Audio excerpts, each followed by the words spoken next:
Greetings and salutations, folks, and welcome once again, as always, to another helping of Mr H's Hot Pot. You join me today for part 2 of our little bimble, looking for and searching for the relics and remains of the railway lines around the Spring View area of Wigan.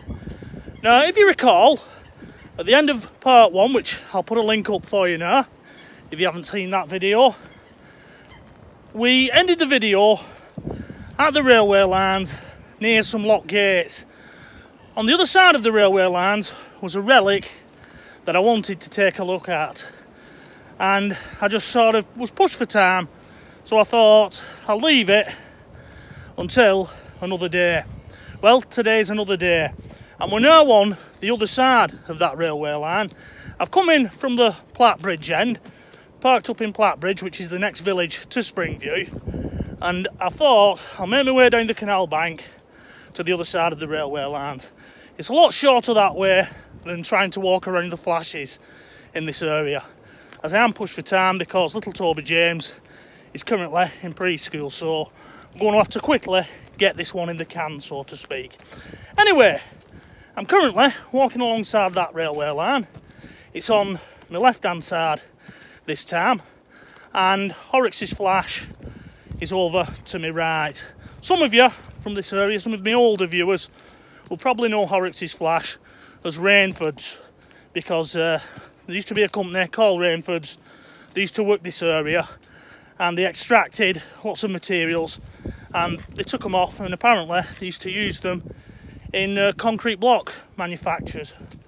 Anyway, we're now at a little relic that I want to show you before we push on to the main event, so to speak. So I'll whip the camera around and we'll take a look at it now. So, Hot Potters, this is the little relic, which isn't so little, that I wanted to show you. And that is from the British Rail era, and it's known as a ZDV tote wagon. And what those would have been used for back in the day was transporting stone and ballast all around the country. That would have been its purpose. And originally it would have been a 21-ton coal wagon. It was repurposed by British Rail round about 1984, when the previous wagons for moving ballast was aging. They decided to create a new fleet, and that's one of them. So it's a repurposed coal wagon originally, and the hoppers are still in it supposedly at the bottom, as they just put a flat bottom in it and cut them down. It's in Dutch livery, which would have been grey with a yellow band around the top. That was the civil engineers for British Rail's livery. And it's amazing to see it still here all these years on. Now, the story goes that in the last weeks and last days of the chaotic handover from British Rail to the first privatisation companies back in the early 1990s, that wagon was shunted into this siding and it just got forgotten. It never got handed over to its new owners for whatever reason. Probably there's a fault on it somewhere, and the new owners just decided it wasn't worth removing. It would cost more to get it out and repair it. But it's been there one hell of a while, as anybody who walks this area in Spring View will tell you. No idea if that story's true, but there you go. We'll try and take a look at it from the other side. I should be able to get closer to it, but I've got to go all the way back into Spring View to do that, and walk up the old yard that used to be Rainfords. So what we'll do, we'll push on now to the main event and try and get to this little relic that I was hoping to get to in my last video, and then we'll jump back to that, but on the other side. So let's make our way to this relic now. So there we go, Hot Potters, a classic piece of railway armour from the British Rail era, just abandoned in an old goods siding. I believe that goods siding has since been cut off further up the line, so the chances of recovering that now are very slim. They'd have to send in somebody with acetylene torches and things like that to cut it up. And as I said, it's probably not worth whoever owns it now time and trouble. And that's been the problem with privatisation, to be honest. It's like the tracks, them are owned by a separate company. So all that Railtrack and its successor Network Rail would have done back in the day, they would have informed the owner of that, look, we're lifting these tracks on such and such a date, a piece of your rolling stock is at the end, get it moved or it stays there. And it looks like that's what's happened. And then the other problem, just let this train go past.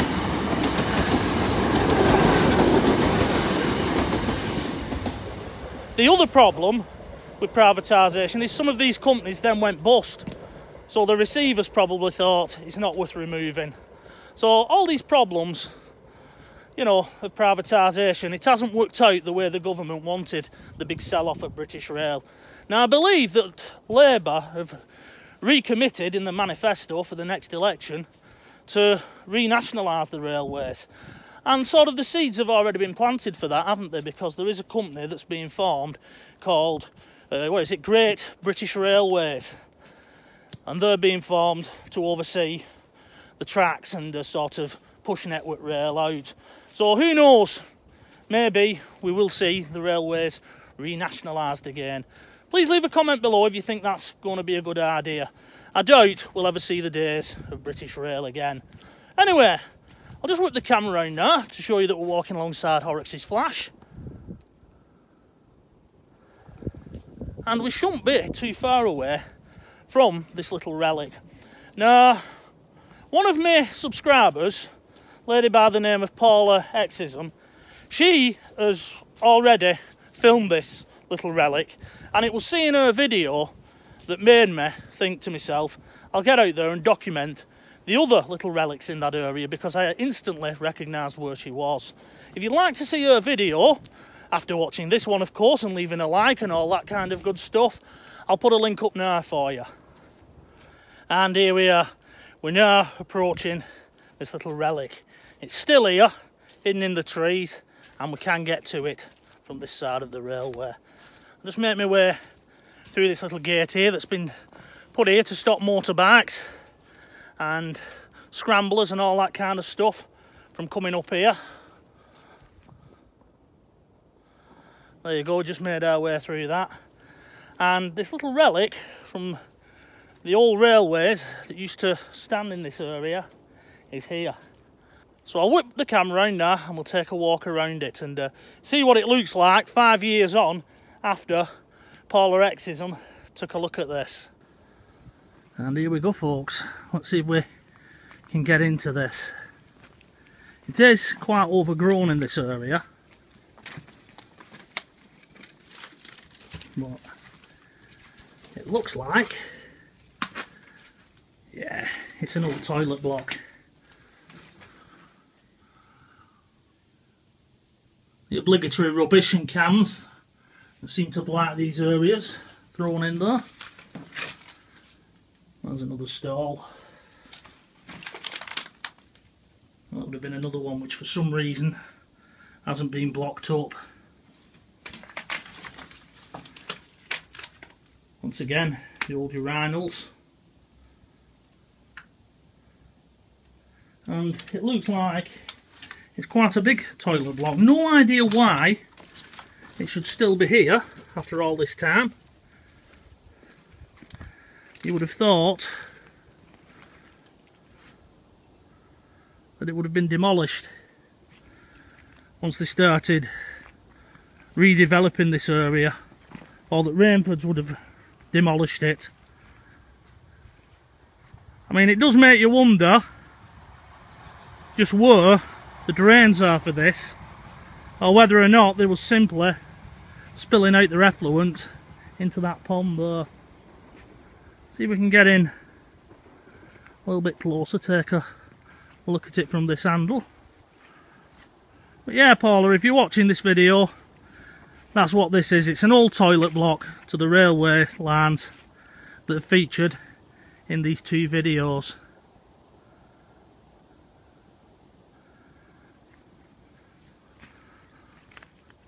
Now, whether or not it's just got forgotten about, who knows? There's the answer to my question regarding where the effluent went.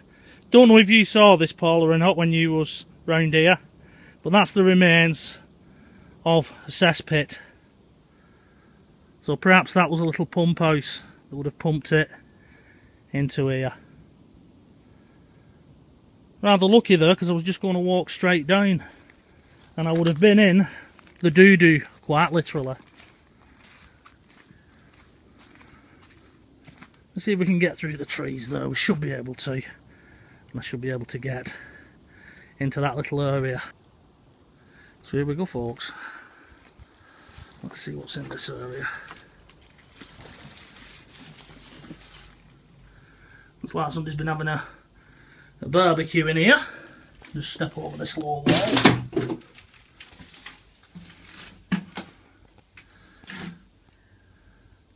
And no, it's been another stall. See where the pipe would have run down at one time, and the holes in the wall to hold the old cistern up. Well, a chain would have hung down at one time or other.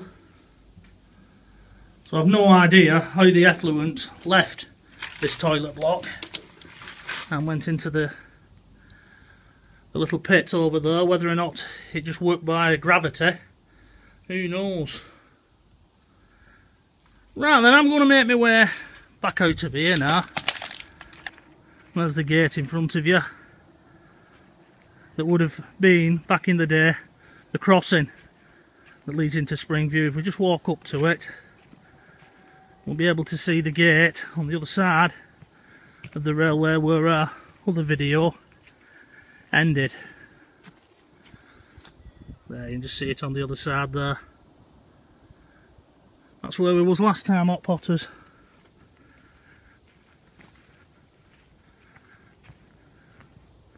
So yeah, another little relic that's managed to survive. Right, Hot Potters, well that'll do it for this little portion of this video. I'm going to head off back now and head back to Platt Bridge, which is way over there, over the other side of Horrocks's Flash. I'm going to make my way over there, jump in the old jalopy, drive round and head back to Taylor's Lane in Spring View. And I'm going to see if I can get down the other side of this railway line in front of me, which apparently I made a mistake in my last video. I called it Innsmouth Curve. Apparently it's called Bamfalong Loop.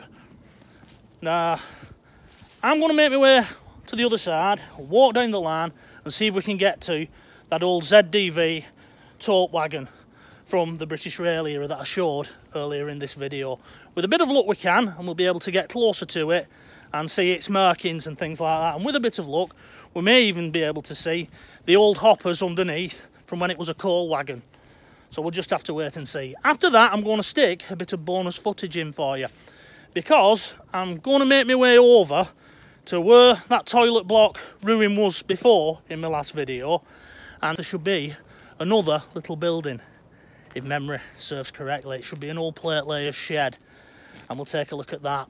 Now, one thing I've not been able to find in all the time that I've been mooching over here, and I found it when I was in my late teens, early 20s, is a concrete type shelter building. The nearest I can describe it is to a Stanton air raid shelter, the ones with the curving. I'll put a photograph of a Stanton air raid shelter in for you now, so you know what I'm talking about.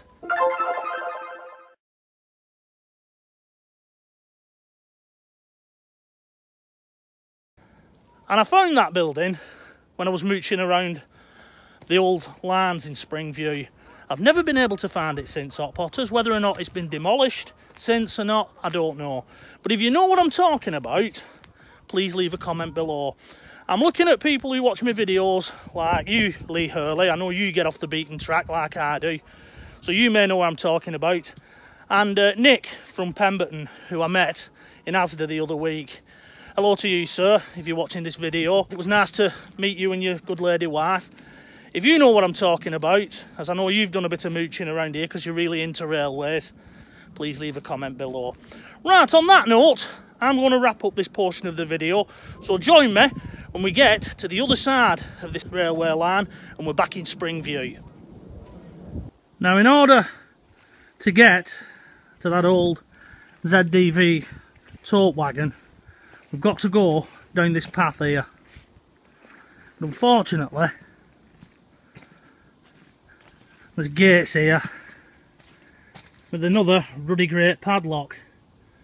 Now, there's no signs on these gates saying no access, but there is a little hole in the fence here. So we'll just make our way around this concrete block. And breathe in, hot potters.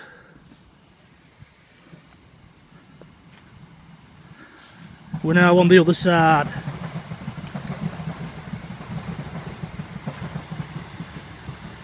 There's the back side of the gates. So if we walk up this path here now, we should eventually come to that old wagon that's been abandoned in the sidings there. It is a fur walk up here, so we'll just have to take our time. So hot potters, I'm now on the old access road that used to lead in to Rainford's, which they were a company that used to quarry this area, and apparently, according to someone who watched my first video, all the stuff that they used to extract from here, they used in cinder breeze blocks. So who knows, maybe Mr H laid a few blocks that have had ingredients from this area, who knows. Now, I've just been talking to a fella back there near them gates, and he's warned me that it's pretty sloppy and full of slurry further up here, so I'm going to heed his warning. I always listen to people when I'm out because they have local knowledge. I've not been over here for donkey's years, so I'm going to bow to his knowledge. And according to him, once you get over this little rise in a bit, it can start getting pretty deep, the slurry and slop. So I'm going to take his advice. Hopefully this whole stone slash coal wagon won't be too far, just inside the railway there, and it won't be too far from where we're now walking. Now when I was a kid, Rainford's gates used to be here just in front of me. Just whip the camera around. And you used to be able to get on this road via this pond here, which I believe is called Turner's Flash today. We used to be able to just hop across. Can't do that anymore. It's all flooded. But we're going to go through where Rainford's gates used to be. Wagons would have thundered past here back in the day. And hopefully this old ZDV tote wagon will be just inside the railway fence here in the trees. And you know what, hot potters, I think we've found it. I think it's just down this little path here. As I say, I took that fella's advice as I was talking to back there, and I've stuck to the side of the railway fence. If anybody does decide to come over here themselves, be very careful, because this is the state that the wagons that cleared it all recently have left it in. And according to that gentleman back there, it's very thick and very deep mud, although there's no warning signs on the gate to indicate that that is the case. But I nearly lost a welly in some of this mud, so just beware. Anyway, this tote wagon now is just through these trees here. You should just be able to see it there in the distance. So I'll shut the camera off now and we'll get a closer look at this tote wagon. And here we go. This is a closer look at that abandoned tote wagon here on these lines. Just get in a little bit closer.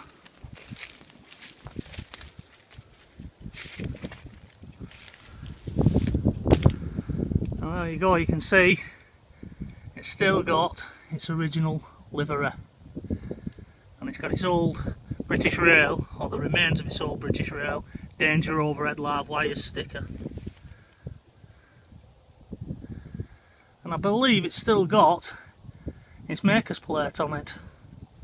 I just need to go a little bit further around the trees. But a classic piece of British railway iron there, hot potters. Just left here to rot. And my mistake, it says ZCV there. There was ZCVs and ZDVs. No idea if that was its original number or not.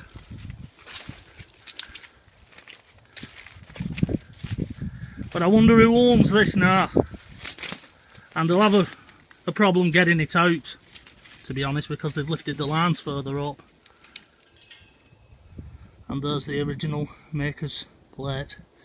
970159.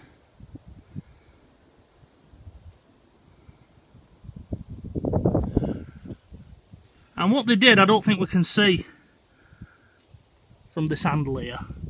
What they did, when they cut these down from being coal hoppers, and they put the new tops on them, all they did, they just put a flat bottom in.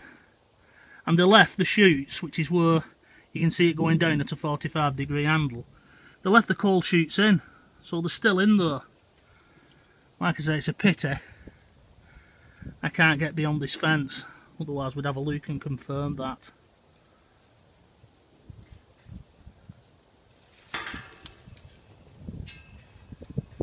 But yeah, that's a nice relic from the old British rail era. Right then, I'm going to negotiate my way back through that mud. I'll make my way back down that road, and we'll push on and see if we can find that little cabin from when I was late teenager and in my early 20s. What about that, Hot Potters? Amazing that that's still here after all this time.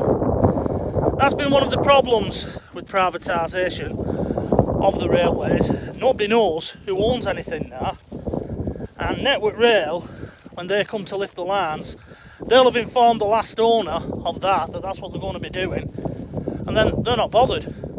It's up to whoever owns that wagon to try and get it out, but they've no chance. That'll be there forever and a day now. Reminds me of something that you'd see in America where they just abandon old locomotives and things like that. You didn't normally see it here under British Rail, but how times have changed. Wonder if Labour, if they get in at the next election, they'll honour the promise of renationalising the railways. We'll have to wait and see. But yeah, it's all changed over here since I was last here.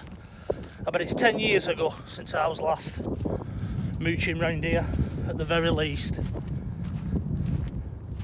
But you've just got to watch your footing now.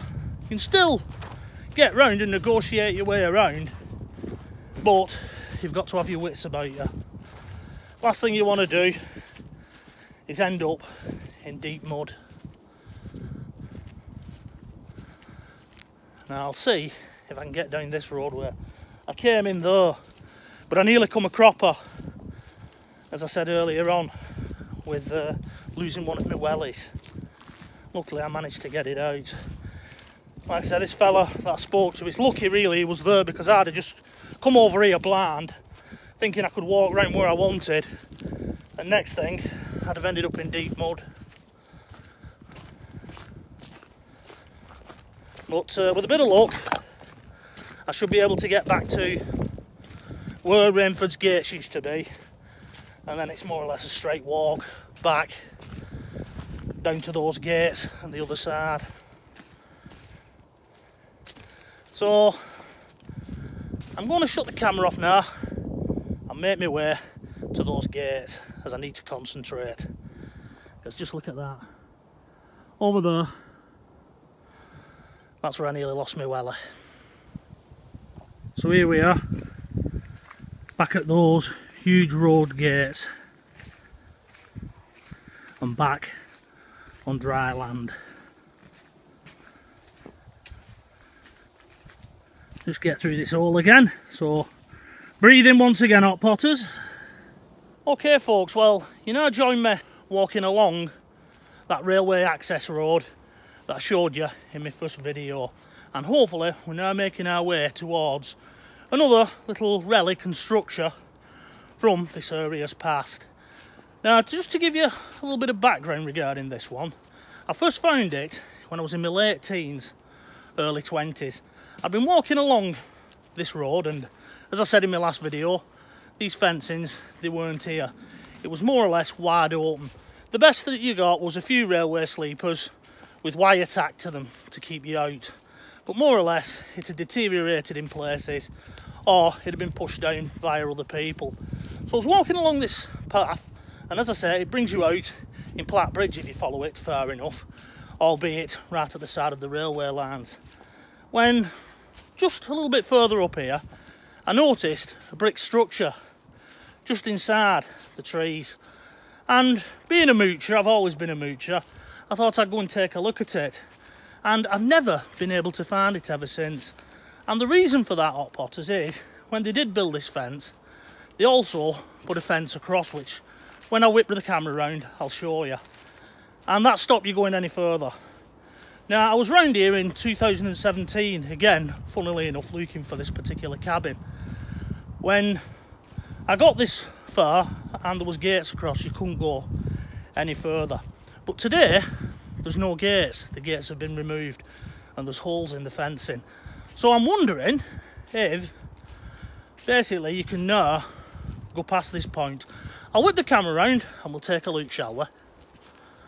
And there's that fence that stopped me back in 2017.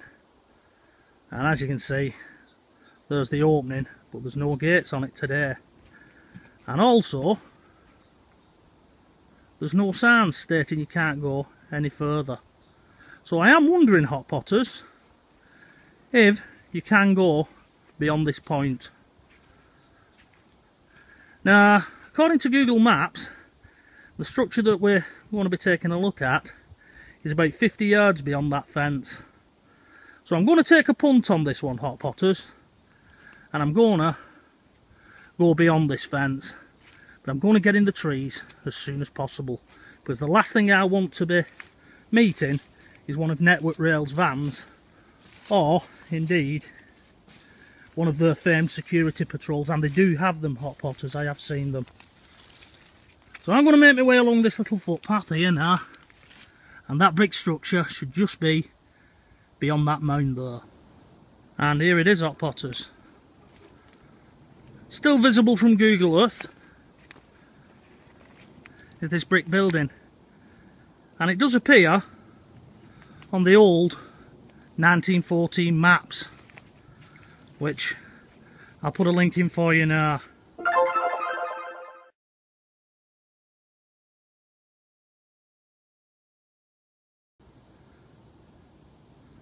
And assuming that this is the original building, it makes it over 100 years old. Now, what this would have been back in the day, Hot Potters, is a plate layer's cabin. You know, for the guys who were laying the tracks and maintaining them.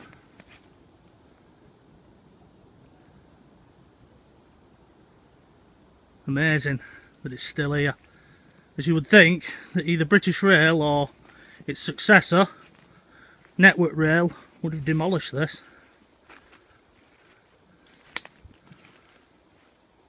No idea what those concrete posts would have been for back in the day, but we can take a look inside this.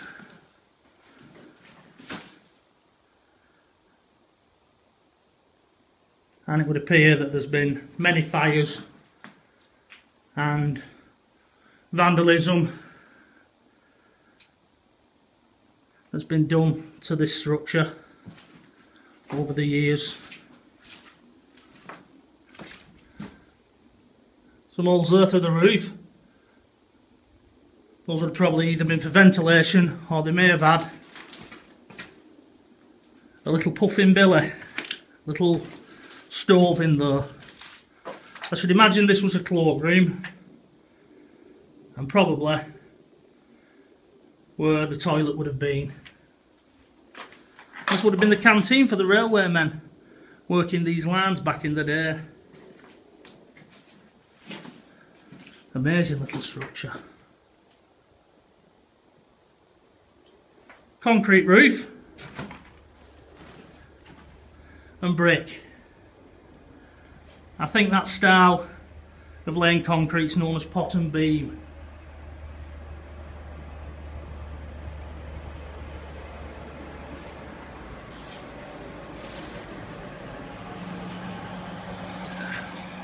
Train just going past there in the distance. we'll just wait for that to go past before we exit this structure, as technically I am on railway land here.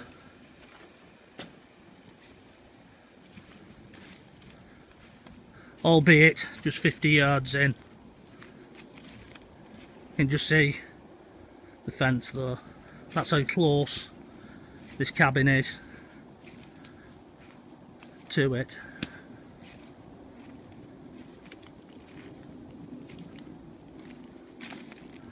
Right, Hot Potters, I'm going to make my way back out though. Well folks, that'll just about do it for today. Sadly, that brings us to the end of this video and the end of this little bimble searching for the remains and relics of the railway lines here in Spring View. I hope you've enjoyed these two videos. I've certainly enjoyed making them, and just coming round and taking a trip down memory lane to find these old relics. Anyway, with the sound of a train in the background going past, I'm going to wrap this one up. So, until the next time, from myself, Mr. H, it is bye-bye for now.